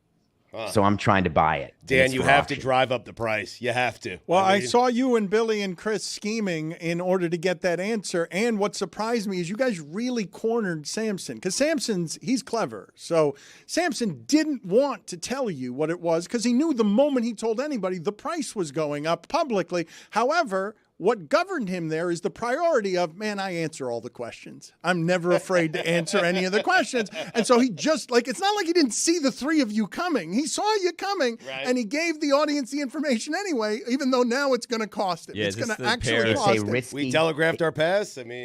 This is a risky business, Stu, because you could bid it up and I could disappear, and you'll have yourself a $5,000 pair of sunglasses. I said nothing about me. I told Dan to do it. Dan's not going to do it. Is this the pair of prop store auction, or is this a different pair? Because maybe you could bid on these, David. It is the pair at prop store auction. It was Billy, Chris, and Stugotz moving in the shadows to drive up the price in unison to make me pay for it so that it would go up on you. And you saw it all from where you were standing, but you felt the need to answer a question. Like, what just happened inside you? You cannot help yourself. You feel the need. You think that one of the things that makes you special in this marketplace is you're always saying what you really think. You're answering every question. It's really my brand. I will always answer any question you have, and I won't shy away from it. But there also may be more to the story. So, for example, there may be a second item in that auction that I want even more, but I give you just enough to make you think like I give you everything, knowing that you jackasses may bid up the price for the sunglasses, and I may have to let them go because I have a price in my mind that is a drop-dead price. What's the second thing? Forget that. Yeah. You answer every question. You got enough. You answer them all. It's the license plate from Arthur. Driving it up. Really had to get that out of him. The license plate. Dudley Moore does that. You guys are just bullying him now. You can corner him at every turn, and if you just keep asking the question, you'll eventually get the answer. Can you tell me what the most prized thing in your collection is on this front? Like, how often have you bought things like this? What number of things like this do you have? I have a good number, actually, because I buy things that are meaningful to me. So I don't buy them as an investment. And I know that my kids, in a few years or minutes or decades will just sell it all when I croak. But there are certain things. The number one thing that I have that I love is the hospital gown worn by Harold Crick, played by Will Ferrell in a movie called Stranger Than Fiction. And at the end of that movie, he's in the hospital having been run over, and I have his actual hospital gown. And I look at it. It's right in the studio where I record, and I look at it every single day. Weird. Go put it on. Yeah. It's not in this studio, actually. I have two different ones, but I will wear it. Actually, I've never worn it, but I would only be able to wear it with nothing underneath because the whole point of it is that your ass cheeks have to show. because that's a true hospital gown. I think you should wear it the night that we take the bus to Marlins Park and you make your triumphant return to Marlins Park for the first time. I think that's the day that we should wear it. You would never wear it outside, right? It's too valuable to you. You'd insure it and everything else, right? Yeah, I would not. It's not to be worn outside. I've never actually taken it off the hanger. So I still have it exactly as it came to me. But I have a bunch of things of props of movies that just are meaningful to me. And there's no reason. The second one that you've seen on my set is the FedEx box from Castaway, the actual FedEx box, which is a cool one because Castaway is a movie that does mean a lot to me, and that FedEx box and what can happen in life. And it informs how I act. And I live with these props. And it is weird, sort of a fantasy land of memorabilia, both sports and entertainment. And I get lost in it. So I don't do it just to say I have it. It's not a look at me, Louie. I engage with it. I think about it. I look at it and I live with it. And I love that. It's like art. David, heaven forbid something bad were to happen. You get some bad news and you're, bedridden or whatever. You have to go to the hospital. Would you ever say, you know what, I have my own hospital gown. Like, this is the one that I want to go in, and you take it there with you? Is it like wisdom teeth or is it no, like game over? This is the end. Yeah, like we know. For sure. The final so you gown. would wear that hospital gown. Yeah. As a matter of fact, Billy, it is almost my commitment that if it's not one of those sudden things like getting hit by a bus, where it's something that's just a 2-year nightmare, I definitely plan on going in that gown for sure. Why is the gown more meaningful to you than the FedEx box? I think most people listening to this would have heard that as, oh, the FedEx box is a pretty cool thing to have. And they might not look at the gown the same way because the movie didn't reach them the same way. But I can get a FedEx box and say it's from the movie. You could, but this has got the emblem on it, the gold, Yes, the gold it on it. It's got the stuff that makes anybody who would see it would recognize it. It's like a pretty, he's not wrong when he says it's a piece of art. But I view the hospital gown. I will never forget. I don't know if you have this with movies, and the movie I want to review today, it happened to me as well, where you remember watching it for the first time and you remember the way it impacted you. The movie is about a literary character who is actually real. And Emma Thompson is a writer who's writing a book, and the character in the book is Harold Crick, except Harold Crick is an actual guy who's got terrible OCD. He's totally lonely. And then all of a sudden, Maggie Gyllenhaal comes into his life and shows him that he can be loved and shows him how to love and that he can actually live a life. And he ends up living that life that he never dreamt he could ever live. And he survives an accident that the book had him not survive. And part of the book would be he would die saving a kid's life. But then as a real person, he had to live. And he survived it because he learned how to love and be loved. And it just always impacted me. And I've probably watched it 30 times at least in my life. And it impacts me almost the same every time other than the first time. Is there much regret in how it impacts you? Because I would imagine that you've just described your own life in some ways, lonely with your OCD because people don't understand you. Like, is this the connection point? Yeah, I don't think people need to have me on the couch. It's not SBS. But obviously, Dan, you don't need a roadmap to know that. Of course, the movies that impact me are the ones that I see myself in, or that I recognize my failures or my issues, and that there's a path forward. So the reason I asked the we question, move on? no, This is like the Dolphins. No, the reason I'm not going to move on is because I'm not sure. David, you have been, and this bummed me out in hearing the first 4 episodes of our oral history. Samson's been on with us a long time, and Yes, he has. his love of the movies is as strong as anyone. You could disagree with everything he's saying, but the movies to him are a transport portal into feeling things that he hides from. Like, movies are something he watches, and when they reach him through his wires and his idiosyncrasies and everything else, they stay with him in a way that, echoes as life wisdom and art where entertainment resides. And so he cares in a way that's unusual about movies because they make him feel more alive. Most people don't watch movies that way, I don't think. So I don't actually know that, though I agree with you, because I can't get anyone. And, you have people like Adnan who are big movie guys who claim, they know everything about movies, but they don't really live them the way I do. Part of me has always felt like Walter Mitty. And that's something that I've tried to explore. And it's, eventually you just run out of the money allocation for that exploration. But Walter Mitty is a character, the Ben Stiller movie, but it's a book before that, where he finds himself in situations where he is who he's not in real life. And so movies for me are that. And I've always had this since I was a child. Since I was 4 or 5 years old, I remember movies in that way. So you're right. It is a big part of my life. So I'm lucky enough to be able to have things in this hospital gown. It's not worth what a Picasso's worth, but to me, it is. And that's the kind of stuff that I like collecting. So you are claiming that you're a better movie watcher than Adnan. Seriously. I mean, and all of us. That's It what really it feels like and everyone. You're the best ever. No, I'm not actually yucking on anybody's movie yum. Okay. You can engage with them however you want. And I don't impugn you do it better. Any of your. I just say that for someone like Adnan to say he is the authority on movies, that may be true in his mind, but I never say I'm the authority on movies. I say that I'm the authority on the movies that are meaningful to me. And so when you criticize me for my lists and my top fives, it literally doesn't matter to me. I could not care less because it's my list and it's my life and how I engage with it. How many of these FedEx boxes do you think exist, David? Because I found it on the auction site, and they have like stills from the movie, and it looks a lot dirtier than the one that they were selling. Yeah. So it's like Wilson's. So there's stages. So there's the Wilson when it first got opened. Then there's the Wilson when there are branches in it toward the end of the movie. The FedEx box when it first washes up. That's one. So there's different numbers. So I would assume during the course of filming, there would be 15 or 20 FedEx boxes that would be used.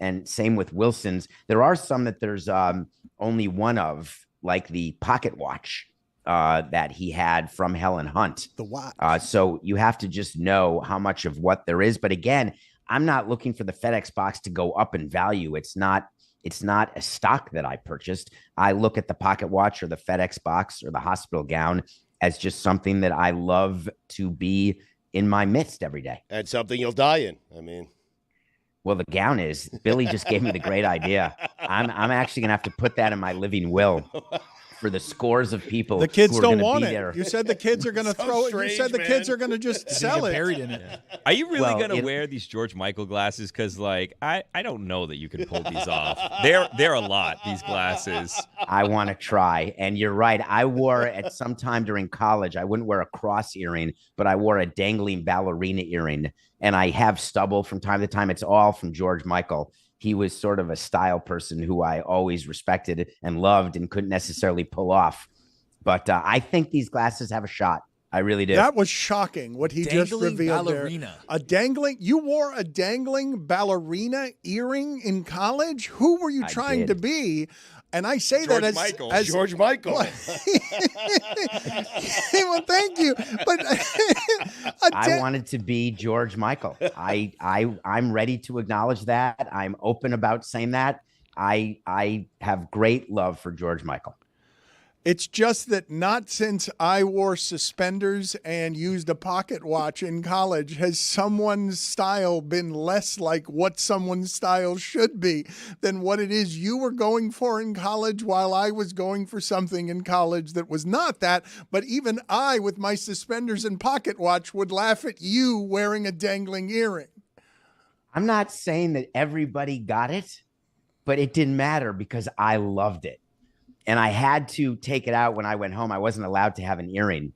And I got my ear pierced at the 86th Street subway in New York City when I was a senior in high school. And I walked there. There it is. If you're listening to this, you don't see it. But if you're watching, that's a cross, by the way. That's why I wouldn't wear a cross. I'm Jewish. Right. I know, mean, but parents would have been very upset. But a ballerina. Which would they have been more upset about, David, the cross or the earring? No, I would never have worn the cross just because I wouldn't have. But that said, and Madonna used to wear crosses a lot, but I wouldn't copy that. But the dangling part is what I loved. And I got my ear pierced back then. You would do it down in the subway. And I walked back to my apartment, and I was a senior in high school, and I was kicked out of the apartment and said, you can go live with your friends or take your earring out. How long? So I took it out. No, same. No, my father. That's old. The old beloved Boppy.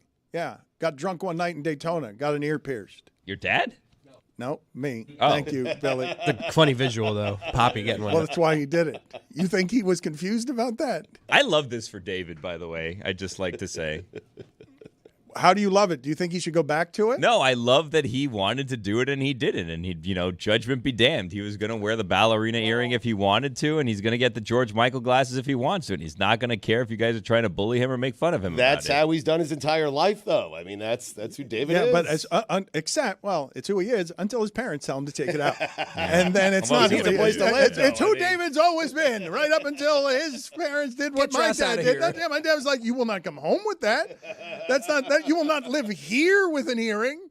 David should I had to Spoelstra hide my sleep. tattoos from my family and my parents when I got my first tattoo, and I got them in a place that would be hidden. And the first time I got one that would be visible when I wore shorts, it was a tough moment because I had to tell them. The first thought was it was a bar mitzvah tattoo, the kind that just rubs off in 3 days, which everyone gets. It's what all the Jewish kids get to be cool. And then it just sort of washes off. So that was the first thought. And then it was, oh, this is real. And meanwhile, I was the president of a Major League Baseball team. And what I was told is that you cannot be the president of a team. It's like being the Secretary of Defense with arm tattoos. You just can't do it. But it turns out that you can. Are you blaspheming religiously there, or is there some other reason that they didn't want you to have tattoos? So it is a Bubameister. I was taught growing up that you can't be buried in a Jewish cemetery with a tattoo. But I did consult my rabbi before getting my first tattoo, which was a World Series tattoo. And it turns out to be not true. You can be buried in a Jewish cemetery with a tattoo. So I presented that as an argument that was a losing argument. But to me, it was the end of the argument because I thought that was the main reason. But it turns out that their view was that if you have a tattoo, that you are not a mensch or the type of upstanding citizen. And I found that to be ridiculous, that you are who you are, having nothing to do with the tattoo. David, should Spolu sleep over his mistake last night? He will think about it for the rest of his life as a moment of unbelievable failure. And then the other side of his brain will say it was a regular season game 10 against the Pistons. It wasn't the end of the world. If that had been a playoff game, that haunts your dreams and nightmares forever. But as a regular season game, it impacts his day today, but then he moves on. And in terms of how it would go after last night, I heard you guys talking about it. You're right. No conversation at all. You walk into the locker room after that. If you're Pat Riley, you just, look at him, you nod, and then you leave. I do not believe that Spoelstra will have the perspective you are speaking of making a distinction between the stakes of a playoff game and regular season game 10. I believe that last night will haunt him for the remainder of his days. That it's the nightmarish scenario that every coach dreads. And while he will move on because the job insists that he must, David, and failure is a part of learning in these situations, I believe that any coach that I have asked the question, no matter their age, Stan, George Karl, whatever, they remember the giant mistakes, and none of them are as giant as the one that I saw last night. You're changing your story. Of course, he'll remember what happened, but what you said is it will haunt him. No, well, the reason that when I asked them the question, hey, what's the biggest mistake or the most embarrassed you've ever been? It's where they go on, like when you ask them the entirety of your life, what's the most embarrassed you've ever been? It's where they all go as to the mistake they made. I just don't know that that's haunting. I hear what you're saying. Of course they'll remember it. You talk to a manager. I just talked to Jack recently on October 25th. Jack McKeon, the former manager of the Marlins, who's 94 years old. It's fine to say that. I worked with him for many, many years. And he will remember a specific... Okay. He'll remember a specific game from early in his career. And he'll remember who was at bat in the 5th inning of game number 69 of the regular season of a random year. So that's not haunting. That's just how their brain is sort of the makeup of their brain. So, of course, Spoelstra will remember this, but not in the way you're thinking. I've got him on a rocking chair with his grandkids, great-grandkids. It was November 13th. No, it's later than that. It's deathbed, and I'm coming to interview him. One final interview. Spo, what's your greatest regret? You remember that Pistons game, Dan? He'll remember it, but it won't be his greatest regret. But he will be in a hospital gown, but it'll be standard issue. Make no mistake, we all end in a hospital gown. How old are you at that point, Dan? At Le Batard Show, they're about the same age. Put it on the poll at Le Batard Show. Make no mistake, do we all end in a gown? I mean, there are car accidents. We don't all end in a hospital gown. Hey, it's a poll question. Let the people decide. I've got to get to your movie, but let's just go through quickly, if we can, real quick. Tell me what's going to happen with the Rays and the weirdness of that stadium's not going to be ready for next year, and it requires way too much money to get it ready anytime soon. Boy, you thought you had problems in Miami with Marlins Park and with building the Inter Miami Stadium by the airport at Mel Reese. Tampa's got a real issue in St. Pete because it's going to cost at least $55 million to get Tropicana Field ready to go after that horrific hurricane. The problem is the Rays don't want to play there after 2027. Who would it's like redoing your house as you're about to raise it. Literally, you would not put that amount of money and you would just live with a bad bathroom for another couple of years. But they can't get a certificate of occupancy to play games without fixing it up after the hurricane. So they're deciding whether that money should be spent, and I don't believe it will be. They've already said they can't play there in 2025. So Major League Baseball is going to have 2 teams next year playing in minor league or spring training facilities. It really is staggering. How is that going to work? Like, how logistically, how is that going to work? There's team hotels and there's planes that will land at the airports and team buses, and the players will show up, and it'll just be a minor league or spring training facility. It's just a lower attendance, but Oakland and Tampa don't draw anyway. And if either of those teams make the playoffs next year, they will not play their home playoff games in front of 15,000 people. They will go to a different site with larger capacity because there's money involved. But you're saying that there are going to be 2 major league teams playing next season in a ballpark that seats blank, that seats 15,000? Yeah, they're both tiny. You know, the A's are playing in Sacramento, though I think we were just told in the media we have to call it West Sacramento. So that's like making people say that Hard Rock Stadium is in Miami Gardens, which I'm pretty sure nobody says, except they only want you to say it. Do you guys refer to it as Miami Gardens ever? No. Where Hard Rock is? No. You should. That's where it is. Yeah, but what distinction are you making, Miami Gardens Apparently, or Miami? Apparently, Sacramento's West Sacramento where the ballpark is and not Sacramento. But these are real outposts. This is not major league. By definition, this is so minor league as to be kind of amazing, David, what you're talking about.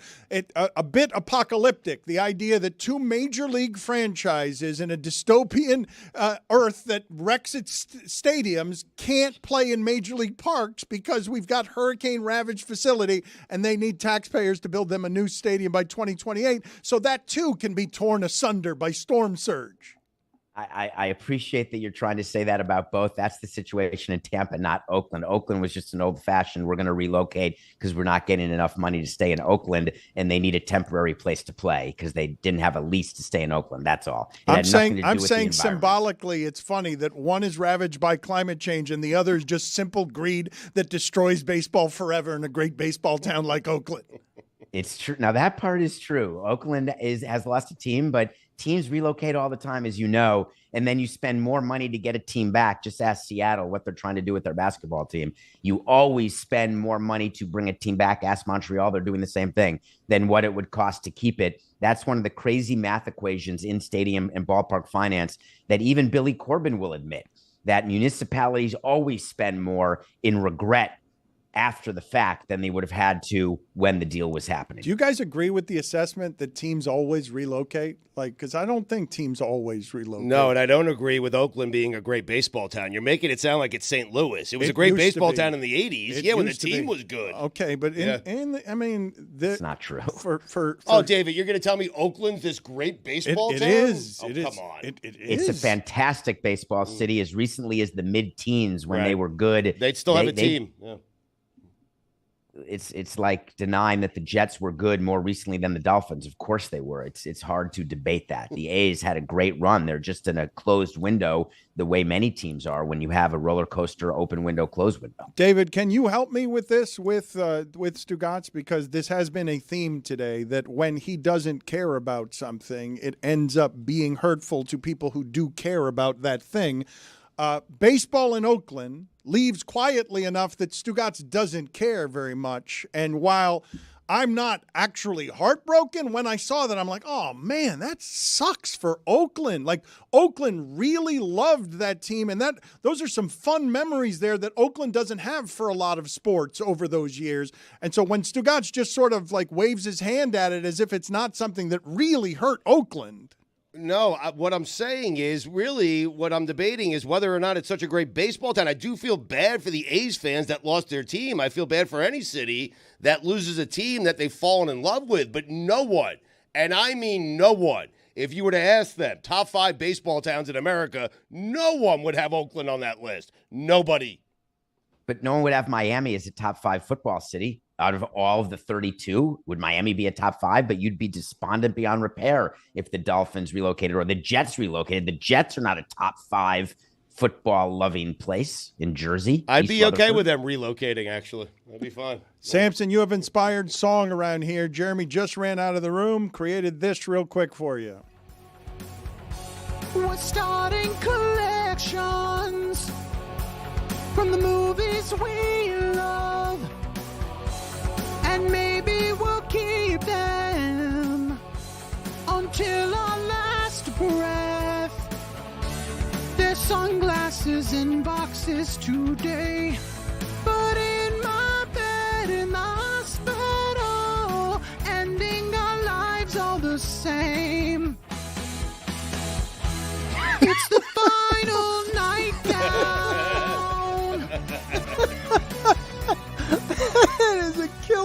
That is a killer joke right there at the end. I saw it coming, and it still made me deeply happy to see. I did something right? Yeah. Oh, my God. I can't No believe it tanto. either. No tanto. I can't believe it either. I'm Holy just as shit. surprised as you are. I have my top 5 baseball towns if you want them. All right, number 5. Final nightgown. Number 5, New York. Number 4, Boston. Final nightgown. Number 3, Chicago. Final nightgown. Number 2, St. Louis. Nightgown. And number 1, Montreal. Final nightgown. That's one hell of a list, Stu. He took Stay a up lot all of night time. coming up He with took that. a lot of time thinking about it. Put just as much energy into it as Jeremy did with the song. It's a bit of a difference around here in Left out terms San of Francisco. creative output. Stugotz has been belching top 5 list for 5 years. We stumbled upon lazy top 5 lists, and he's like, yeah, I'm going to carry that the rest of the way. Showbiz, baby. Fun and games, baby. I'm just going to make top 5 list the rest of the way as the dismount on my career. It'll be my final countdown. What is the movie that you're critiquing for us today, Samson? You just missed it. You could have said that would be the final nightgown. But it would also You be the had it. final countdown. It was teed up. I had both of them there. I chose Countdown instead of Nightgown because the name of the song is Countdown, You and chose the wisely. rankings are also counting down like that. It's the final There's a movie that I hope you have all seen. It's called Patrice the Movie. Can I get anyone in the room? No, none of us have Unreal. seen Patrice the movie. What is Patrice Well, the movie? It is a documentary about a couple named Patrice and Gary, and they are a special needs couple. She is one of the most perfect characters and human beings you will see in a movie who has her life documented. And it is about the real problems that a couple has because there are laws where they live that they can't get married and they're madly in love. And she has to take care of him. He has muscular dystrophy. She's got some disabilities as well, but she takes care of him. She's a crossing guard as well, trying to earn money. But the government is such that if you get married, you lose your federal disability payments, which is so unbelievable that it staggers me. And it's contained somewhere in a 20,000 page bill that no one focuses on. And so they try to get the law changed because they want to get married, but they can't or they will go bankrupt. And Patrice is one of the best women characters, best male, best any character you'll see in a movie this year. So if you have time, please watch Patrice the movie. it doesn't sound like something that will feel very good to watch. How often do you enjoy movies that don't make you feel very good? As long as it makes me feel, I don't need to always feel very good. I want to feel something, and you end up falling in love with Patrice and just feeling for her and feeling how do we live in a world that has lost its finesse in this way, where it's so easily fixable.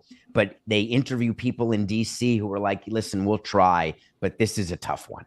And to me, no, it's not tough. You should be able to get married to someone you love.